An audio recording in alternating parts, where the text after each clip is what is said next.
La verdad es que yo quiero compartir con ustedes 5 ideas que me parece que pueden ser útiles. La mayoría de los aquí presentes trabajamos en escuelas diferenciadas y es bueno que tengamos como 2 o 3 ideas como muy sólidas sobre algunos aspectos concretos de la educación diferenciada que nos facilitan ciertos procesos educativos. Entonces, uno de los cuales, que es el que queremos hablar ahorita, es el de la educación de la afectividad y de la sexualidad, que es una problemática compleja. Vaya, no se puede afirmar que se resuelve un problema de educación afectiva con una variable o 2 variables. Hay muchas variables que interactúan. De hecho, nosotros somos, podemos controlar, si es que podemos controlar estas variables, podemos controlar las que están dentro del colegio, dentro de la escuela. Las variables que están fuera de la escuela, pues es muy difícil que nosotros podamos incidir en ellas, precisamente para este proceso de educación de la afectividad. Entonces, sería interesante ver, bueno, ¿qué nos facilita un modelo de educación diferenciada en este tema, ¿no? Es un poco la idea de la sesión. Muy interesante plantearse de dónde surge la educación mixta. ¿Alguien puede saber cuándo surge la educación mixta como modelo educativo y pedagógico? ¿En qué año?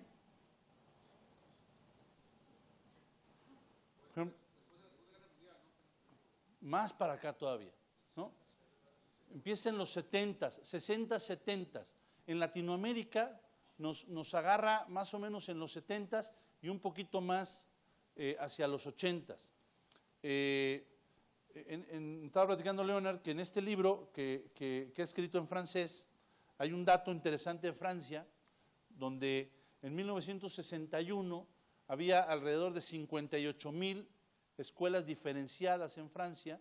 10 años después solamente hay 8,000. Eso pasó en Francia, más o menos alrededor de los 70.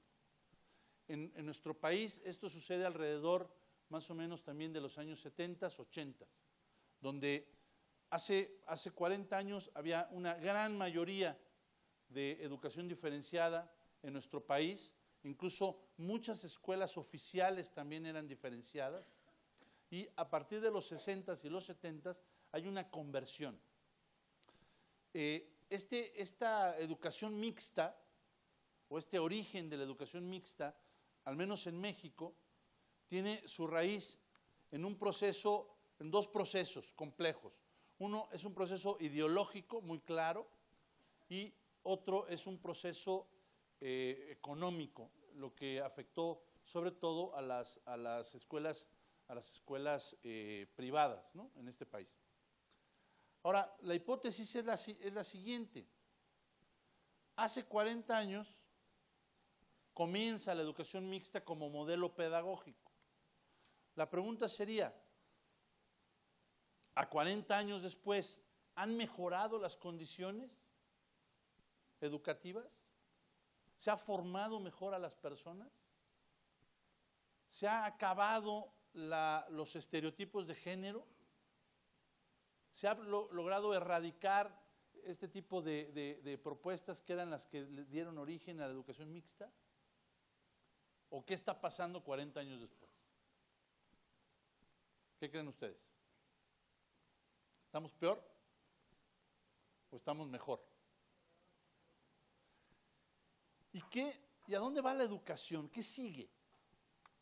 ¿Qué es lo que sigue? ¿Cuál es la propuesta que sigue en el terreno afectivo y de la educación de la sexualidad? ¿Cuál propuesta les suena?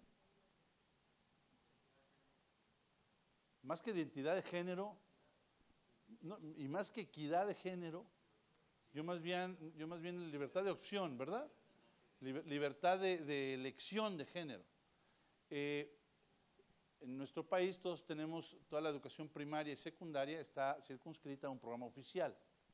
Ese programa oficial, si ya se permite el matrimonio entre personas del mismo sexo, pues lo lógico será que después se promueva dentro de las opciones educativas, ¿no? ¿O no será lo lógico? Y a la creación de un nuevo género. O sea, ¿a dónde va la educación? Y si hacia dónde apunta es realmente lo mejor para la persona o no. Esa es la gran duda. Ahora, nosotros, al menos la mayoría de las personas que estamos aquí, promovemos y tenemos sensibilidad sobre la importancia que tiene la educación diferenciada. La mayoría de la educación en nuestro país, en México al menos, no la tiene. Cerca del 95-97% de las escuelas en este país son mixtas, ¿no? Es como el chiste ese del borrachito que va, ¿no? en la avenida y dice, y oye en el radio, un borracho va en sentido contrario, ¿no? Y él va ahí y dice, no es cierto, uno no, son muchos. O sea, si nosotros vamos en sentido contrario, ¿no? Por decirlo de alguna manera, ¿quién está equivocado? ¿Los que vienen para acá o los que vamos para allá?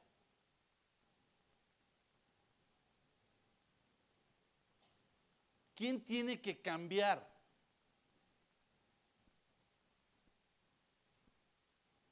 ¿Nosotros o ellos? La pregunta es esta. ¿Realmente, o sea, realmente facilita la educación diferenciada la formación afectiva o la dificulta?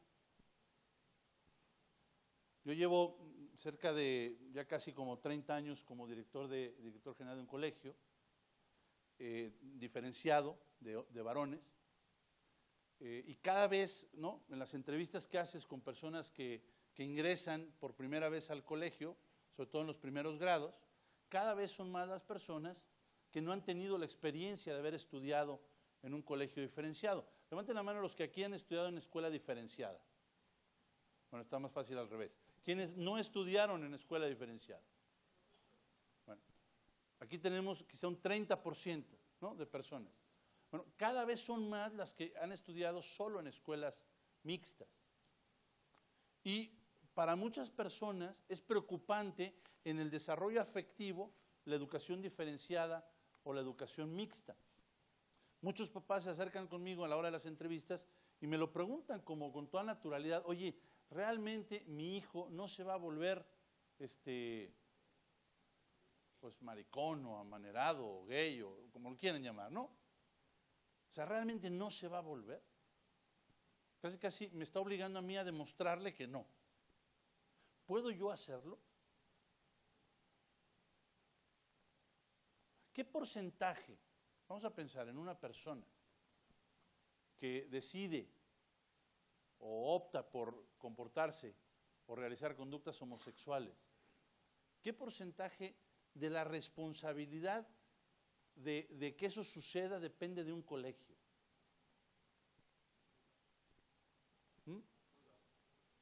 Muy baja. Entonces, si yo le digo a un señor, no te preocupes, no se va a volver afeminado, ¿puedo yo tener razón? ¿Puedo yo garantizarlo? Por la escuela, pues sí, ¿verdad? Puedo garantizarlo. Pero que le vaya a suceder, yo no lo puedo garantizar del todo. O sea, el ambiente juega un rol muy crítico en el tema y también la familia juega un rol muy crítico en el tema.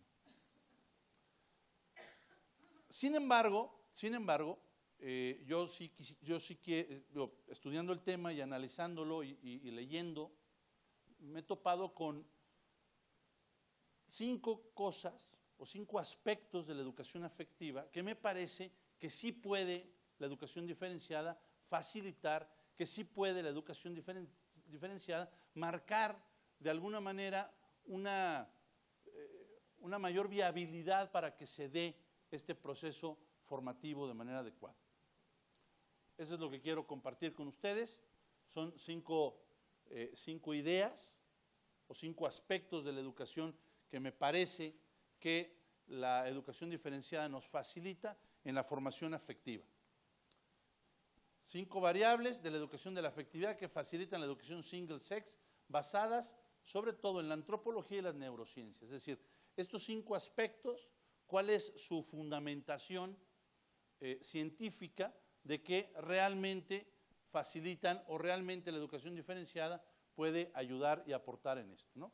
La plataforma científica es las neurociencias y la antropología.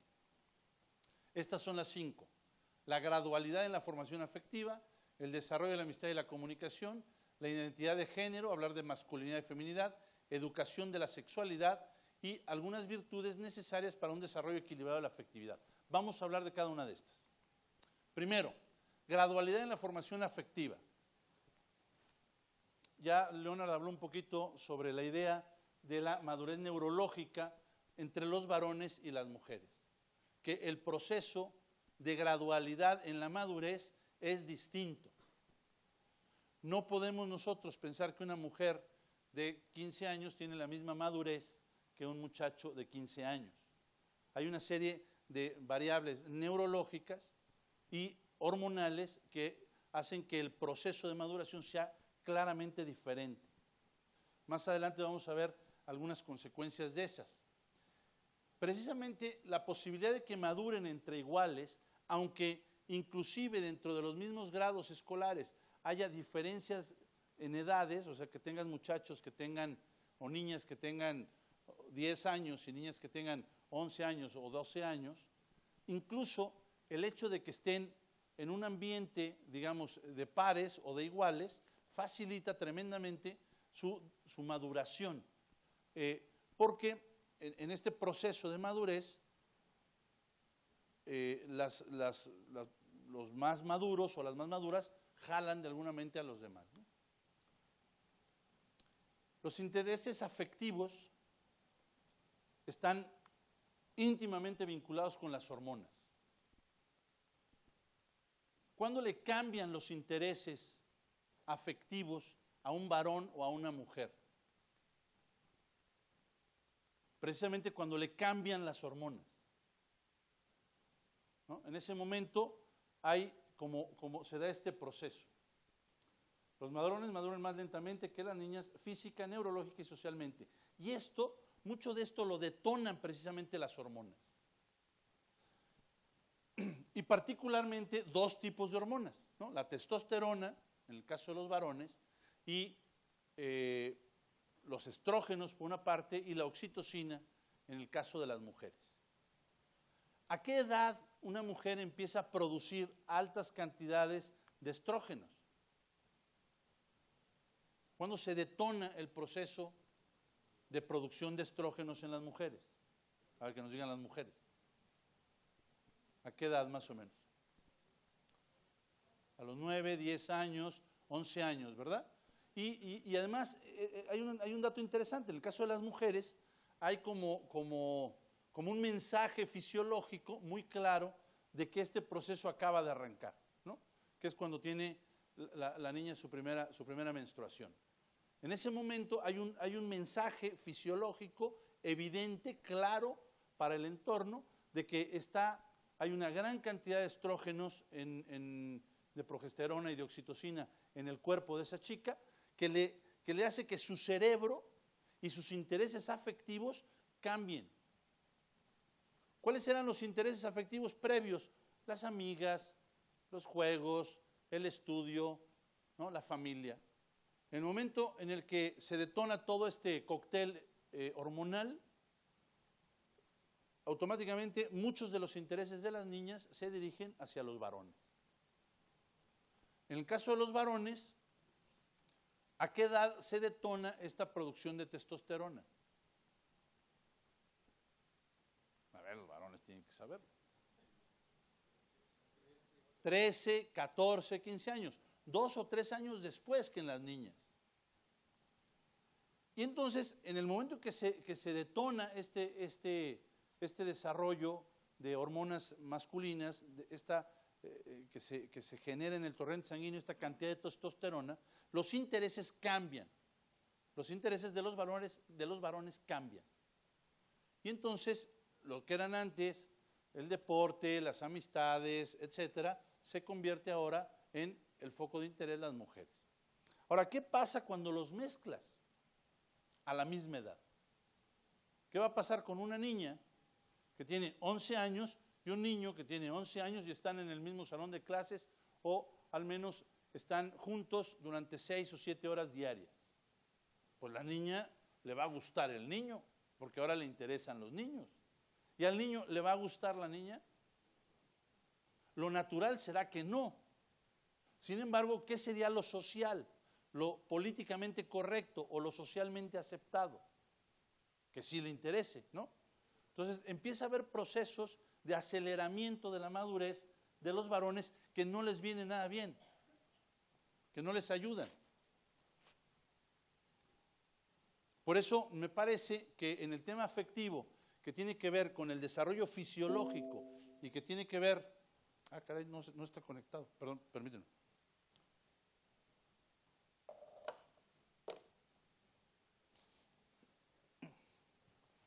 Está el cable. Que tiene que ver con el desarrollo afectivo, me parece que una escuela de educación diferenciada nos ayuda y nos facilita que estos procesos o estos ruidos hormonales no sean tan significativos a la hora de la vida escolar. En todo lo que tiene que ver con la formación, lo que tiene que ver con la dinámica de clases, lo que tiene que ver con los intereses directos. Bien. Segundo aspecto, desarrollo de la amistad y la comunicación. Primero, ¿qué y cómo se comunican los hombres? ¿Qué y cómo comunican las mujeres? De esto vamos a hablar mucho más en la sesión del día del sábado, pero adelanto dos ideas. Los varones comunican objetos, acciones. Comunicamos normalmente sustantivos y verbos. Las mujeres, en términos generales, comunican emociones.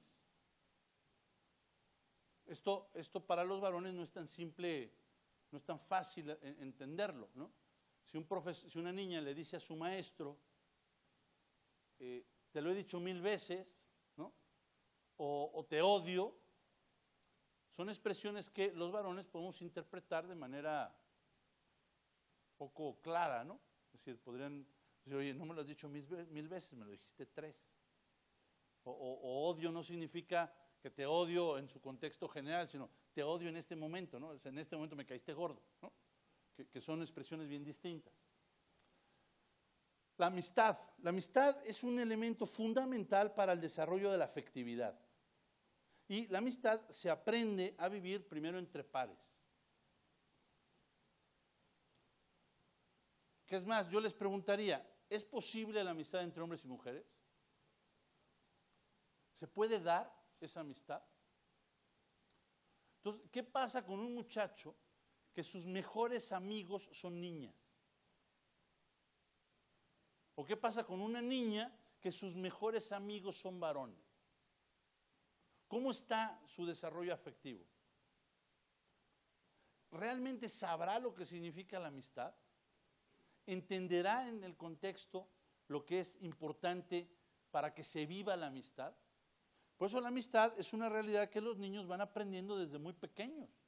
Desde que entran al colegio, aprenden a vivir reglas. Para un niño, para un varón o para una niña, su mejor amigo o su mejor amiga, pues son los que en ese día del recreo se juntaron, ¿no? Sin embargo, eso funciona muy bien para los varones. Las mujeres no, las mujeres tienden a formar grupitos, tienden a formar bolitas. Para ella la bolita o el conjunto es muy importante y las van integrando desde muy chicas. Cuando se mezclan los varones y las mujeres, se dificulta este proceso de desarrollo de la amistad que después va a detonar en cómo vivir la verdadera amistad entre un hombre y una mujer. Porque para que realmente pueda haber ¿cómo podríamos decir? Para que pueda haber una auténtica felicidad en la pareja, en un matrimonio, tiene que haber calado hondamente el concepto de amistad entre ellos. Es decir, sí puede haber amistad entre un hombre y una mujer, sí, pero solamente uno con una, punto. No puedes uno con varias o una con varios.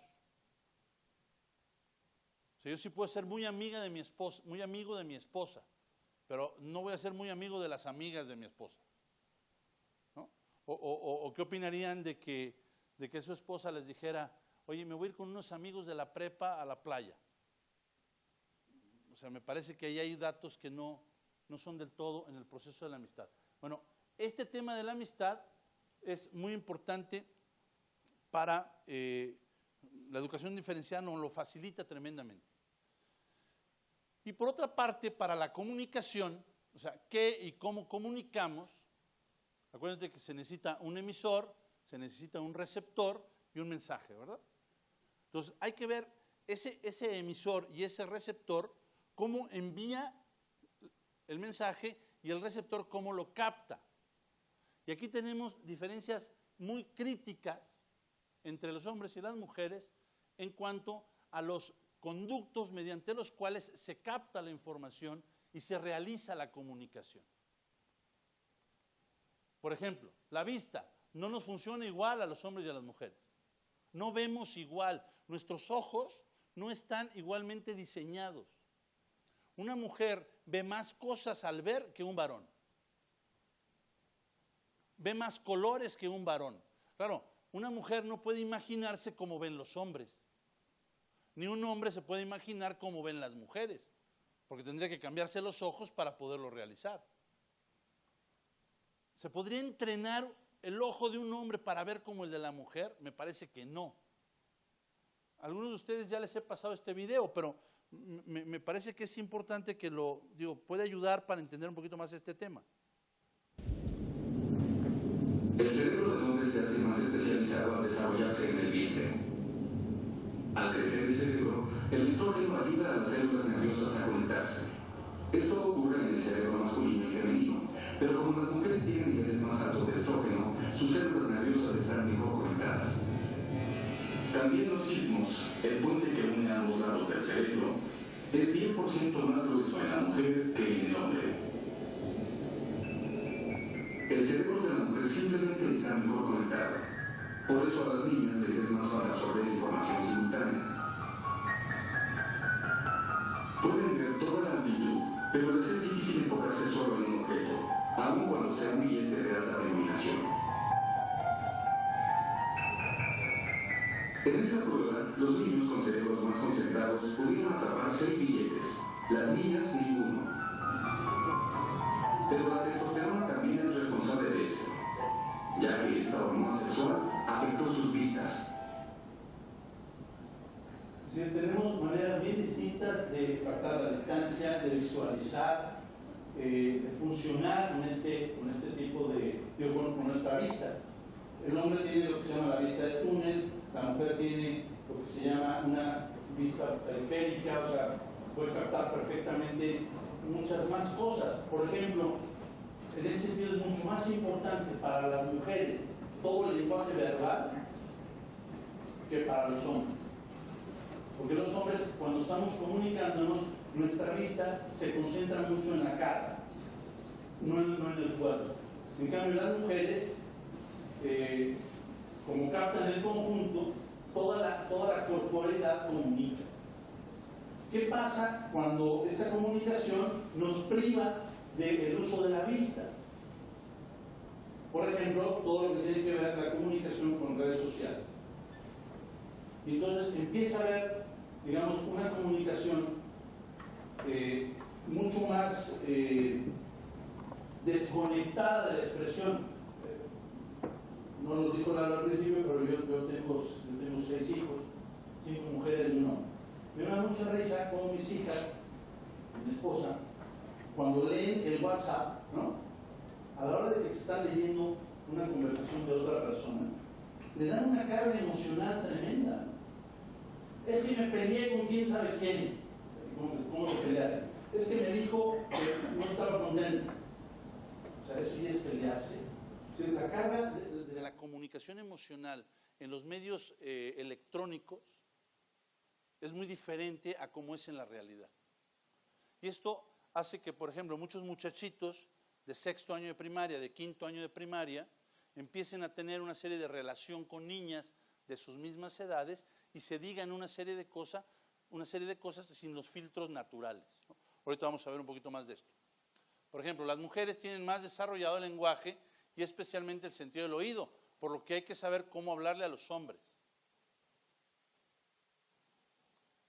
Las mujeres usan mucho más palabras que los hombres, las mujeres usan mucho más florituras en la comunicación que los hombres. Entonces, claro, para un varón escuchar a una maestra suele ser más complicado, porque la maestra les va a hablar con muchos paréntesis y ejemplos. La comunicación de los varones es mucho más lineal, es mucho más uniforme. No quiere decir que sea mejor o peor, simplemente son distintas, ¿no? El contacto físico es diferente entre los hombres y las mujeres. Miren, es a lo que me refería un poquito, también este video ya lo han visto algunos. Hasta la edad de 11 años, niños y niñas tienen niveles bajos de hormonas sexuales en sus cuerpos y por esta razón tienen la misma forma. Pero sus cerebros, los más pesados de todos los primates, aprenden constantemente preparándolos para ser adultos. ¿Qué les ha enseñado esta experiencia sobre el sexo opuesto? Para averiguarlo, se pidió a un grupo de niños de 5 años que se acercaran a las niñas de su clase. Se les dijo que se detuvieran hasta donde se sintieran incómodos.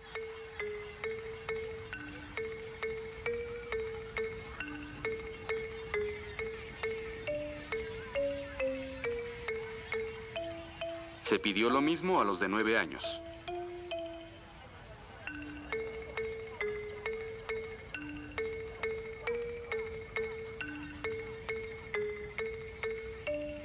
Después, a los de 12 años.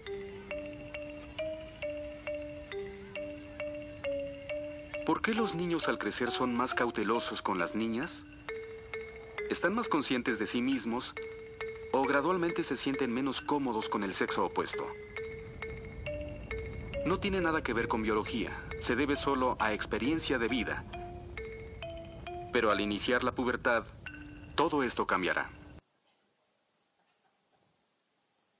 ¿Qué pasa cuando estos ritmos naturales, que tienen que ver con el sentido del tacto, por eso lo pongo aquí, es decir, la proximidad física entre hombres y mujeres es muy diferente. A las mujeres les gusta mucho el roce y el contacto físico. Es muy fácil ver un recreo de un colegio de niñas, cómo están todas hechas bolitas, ¿no? Medio encimadas unas de otras y todo el tiempo tocándose. En cambio los varones no, los varones tienden a buscar más su espacio vital y hay que darles ese espacio vital. Si esto lo llevamos a un aula donde incluso quizá tenemos muy poco espacio para que se muevan, esto nos va a generar cierta incomodidad o ciertas dificultades para trabajar. De hecho, yo les preguntaría en su experiencia, ¿qué pasa cuando tienen a muchos alumnos muy juntitos, varones? ¿Qué acaba sucediendo? Se empiezan a pelear, ¿no? Se empiezan hasta para allá y le pica la costilla, empieza a tener muchos problemas de disciplina simplemente por el espacio físico en el que hay que ambientar a los muchachos. Tercera idea, identidad de género. No voy a profundizar mucho en este tema, va a haber una sesión en el Congreso hoy por la tarde de Artur Rus que va a profundizar mucho en esta idea o en este concepto, pero sí quiero decir dos cosas. Primero, hay una grave crisis de identidad sexual actualmente en nuestros muchachos y en nuestras niñas. Y no me refiero a crisis de identidad sexual en el sentido de que quieran ser mujeres los hombres o quieran ser hombres las mujeres, sino me refiero a qué significa ser varón y qué significa ser mujer. ¿Qué significa ser un varón exitoso? ¿Qué significa ser una mujer exitosa? Porque el mensaje social es muy complejo en este sentido. Simplemente cosas como pintarse el pelo. Digo, en mis épocas de chavo nadie se pintaba el pelo, ahora sí vemos señores que se pintan el pelo. Depilarse, por ejemplo, ¿no? Vemos que hay muchos muchachos que se empiezan a depilar. O sea, hay muchas costumbres, ¿no?, que los varones toman de las mujeres y muchas costumbres que las mujeres toman de los varones. Y que hace que se pierda el tema de la identidad sexual. ¿Qué significa ser varón? En esto no voy a detenerme, pero ya se va a hablar más adelante sobre lo que significa ser mejor persona. Y lo que sí está claro es que mientras él sea más masculino, será mejor persona. Mientras ella sea más femenina, será mejor persona. Si él es más femenino, ¿será mejor persona? ¿Qué opinan?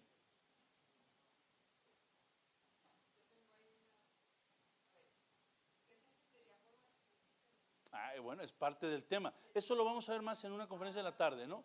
Sobre lo que es propiamente masculino y femenino, que tiene que ver con el modo de ser persona, varón, y el modo de ser persona, mujer, que radica básicamente en las diferencias ontológicas que existen entre el hombre y la mujer.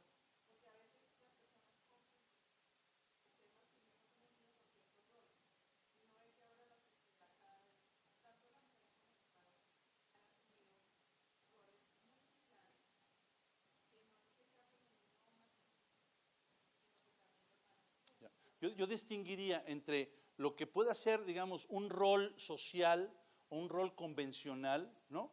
Como si las niñas pueden o no pueden jugar fútbol, o si las niñas o si los niños pueden o no jugar con las Barbies, ¿no? De lo que es lo propiamente esencial en la persona, sustancial, ¿sí? Y luego, cómo eso que es esencial hay que desarrollarlo. De tal manera que si vivimos en una escuela, si tenemos una escuela de varones, realmente enseñemos a los varones a ser más masculinos.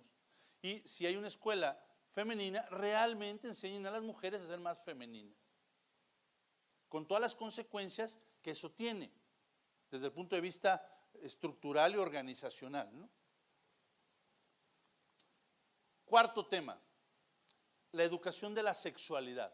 Tampoco me detengo, se va a hablar en una de las sesiones del Congreso sobre la distinción que debe de existir o que existe entre lo sexual y lo sexuado, que es parte crítica o es parte fundamental para entender cuál es la dificultad de la concepción de género que existe en la actualidad. Y hay que distinguir claramente en lo que es la educación de la sexualidad y lo que es la educación sexual. Lo sexual se identifica con lo anatómico, con lo genital. Lo sexuado tiene que ver con el modo de ser masculino y el modo de ser femenino. Vaya, no hay animales sexuados.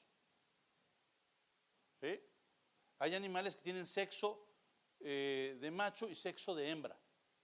En el caso de los seres humanos, hablamos de persona humana varón y persona humana mujer, una distinción de su sexualidad, no de su sexo, que no está solamente vinculado con su parte anatómica genital, sino que está vinculado con todo su modo de ser persona.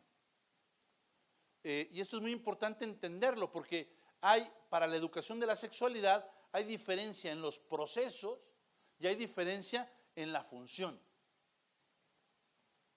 Hombre, ¿es bueno que las niñas conozcan los procesos y las funciones masculinas? Sí. ¿Es bueno que los hombres conozcan los procesos y las funciones? Sí. Pero en cierto grado, porque nunca los vivirán, ni los entenderán ni los comprenderán, porque son varones o son mujeres. Pero por otra parte es muy importante entender que la dinámica de proceso y de función es diferente en cada uno.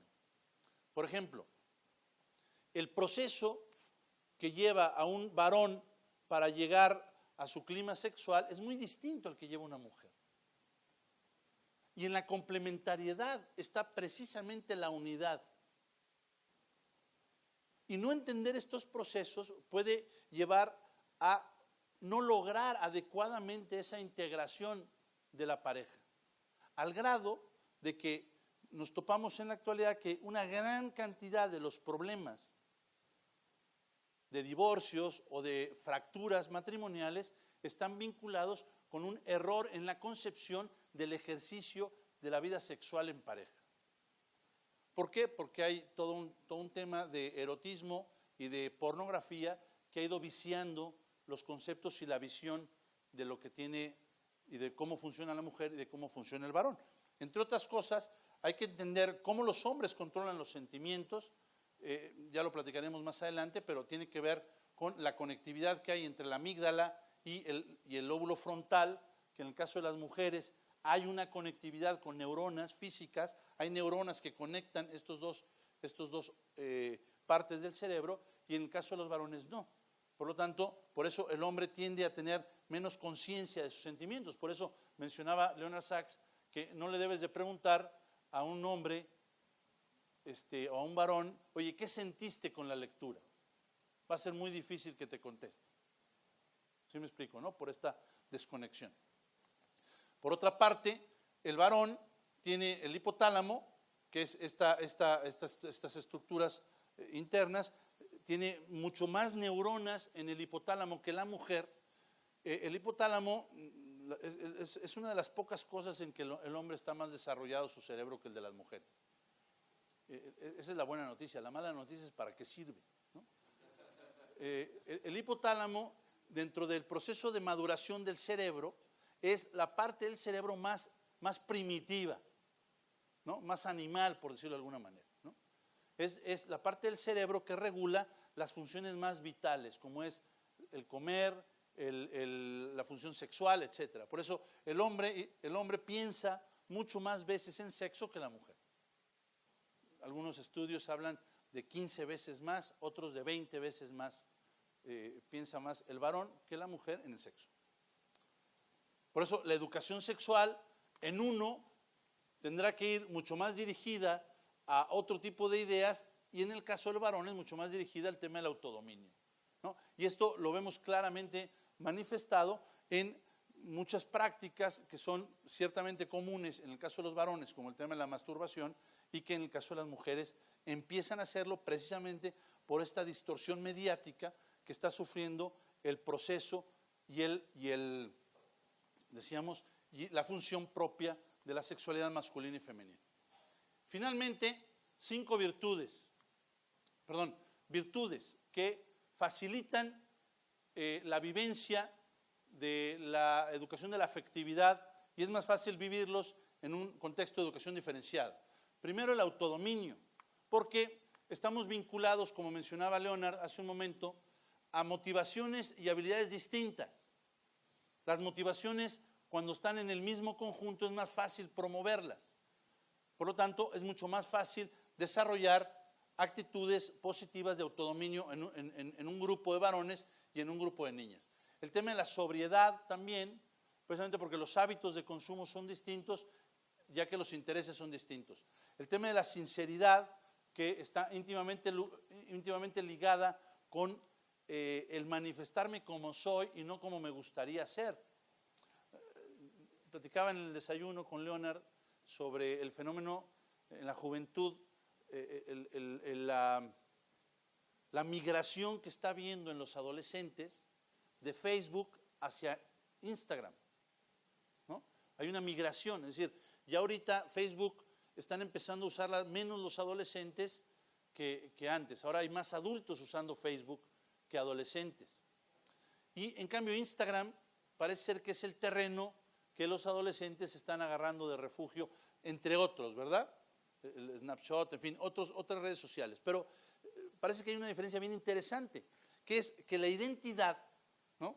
La identidad que tiene que ver con la sinceridad, con el mostrarte como eres, en Facebook es mucho más real que en Instagram. En Facebook pones tu nombre y apellido. En Facebook subes tu foto. En Instagram, en cambio, tienes un seudónimo y es mucho más fácil el anonimato, o es la pérdida de la identidad propia o de la creación de un perfil distinto o ideal, ¿no?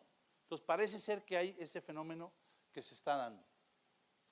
Mencionábamos que más adelante se va a tocar el tema de la caballerosidad de la feminidad, el tema de la generosidad, es más fácil fomentarlo entre pares, y claramente el tema de la castidad, ¿no? O sea, es más fácil que relaciones pseudo de amistad entre varones y mujeres, sobre todo en épocas adolescentes, detonen en relaciones mucho más íntimas que puedan incluso desembocar a tener relaciones sexuales, ¿no? Digamos, de manera ciertamente indiscriminada, o buscar tener ciertas experiencias sexuales simplemente por el hecho de tener la disponibilidad o la disposición de la posibilidad. ¿Sí? La educación afectiva tiene como varios objetivos, ¿no? Que hay que tener como muy claros. O sea, ¿por qué estos 5 aspectos nos facilitan? Porque la educación de la afectividad tiene que detonar hacia la educación para el amor, tiene que ayudar a la distinción y complemento que existe entre el eros y el ágape de la función del amor. Es decir, por una parte sí, está el placer, está la vida emocional, el saberme querido y sentirme querido, que a todos nos gusta, y por otra parte está la necesidad de la donación, ¿no? Del entregarse, de la generosidad para poder realmente tener una vida afectiva equilibrada. El tema de la amistad, la educación afectiva tiene que ayudar a que las personas aprendan a ser buenas amigas, a la vida en pareja y finalmente una educación para la vida y para la familia. Quizá a lo largo del Congreso se hablará de este tema, pero hay un tema muy claro que es cómo la gran rentabilidad que hay desde todos los puntos de vista, económico, afectivo, psicológico, social, de lo que sirve tener una familia integrada, ¿no? para el desarrollo y el equilibrio de la persona. Conclusión. Yo diría, la educación diferenciada facilita algunos aspectos del desarrollo afectivo. Yo sí concluiría que sí los facilita. Hemos mencionado varios. Pero lo más importante es seguir haciendo el entorno familiar. Me parece que el reto que tenemos para que educar bien en lo afectivo a nuestros alumnos en las escuelas single sex será que nos metamos en la formación también de los padres de familia. Ya mencionaba Leonard la importancia de la formación del personal docente, ¿no? De la capacitación en este sentido, y yo también diría la importancia que tiene el meterse en la actividad de la formación de los padres en este mismo sentido. Que las mamás y los papás sepan educar varones, que las mamás y los papás sepan educar niñas, que no se educan igual, no funcionamos igual y somos diferentes. Bien. Esta presentación se las haremos llegar en algún momento. Por ahí más adelante vamos a tener el registro para que nos pongan sus correos electrónicos para poderles hacer llegar toda esta información. No sé si hay alguna duda, alguna pregunta, algún comentario, o alguien que no esté de acuerdo, digo, también perfectamente válido.